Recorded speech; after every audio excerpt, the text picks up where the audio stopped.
was wrote about somebody specifically, that I met, and that person really opened my eyes to a lot of things.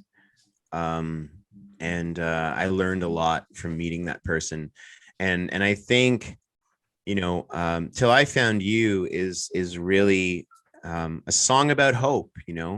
It's the concept came from being in a small town, and a dude being in a small town, and he's just kind of he's going to the same water hole every single night. Nothing changes in a small town, and he's just kind of sick of it. He's just like, I don't, I'm just sick and tired of this place. I want something new. And he's very negative almost. And this girl walks in that he's never seen before, because he goes there every single night, um or every other night, whatever, and has a beer or two, and he just sees this new face, and he's just, you see in a small town when a new person shows up, it's like everybody's like, who's that? you know Yeah. and he just, the vision I had is, to paint the picture of, you never know what's around the corner. You never know what tomorrow will bring, and so that allows us to always be looking forward to something. Until I Found You is just, it's a true story about a guy meeting a girl and having his life completely turned upside down. So it's, yeah, it's a fun song, and people seem to be enjoying it. Nice. So up next is Couldn't Hurt. That's how important is this song to your career? I mean, this is the song that really broke through on radio, that led to this album being released and led to Behind Bars now being a chart topper. How pivotal was the success of this single for you?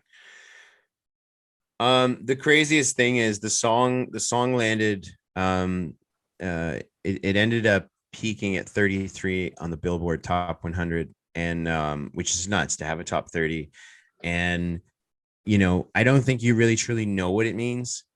You just see it on paper, you see it in emails, because I've played, I think, maybe 10 shows this year, which I'm very grateful for. But normally, we'd have like 60, right? So by the time the song hit the top 30, we had only played it live once, which is crazy, right? Because it Yeah. went out during the pandemic. So, what I will say is, playing Boots and Hearts this year, which was incredible. That was probably one of the only major festivals that we played, because opportunities were low this year because of COVID. But seeing fans in the audience scream out, "It couldn't hurt," you and I come from a time of garage bands and selling CDs. There was no Spotify. It was Napster, and we weren't on Napster. Yeah. No But lawsuits on this no, podcast. Yeah. no, but we grew up in a different time, and people didn't know our songs because we had nowhere to, we didn't even have CDs back then.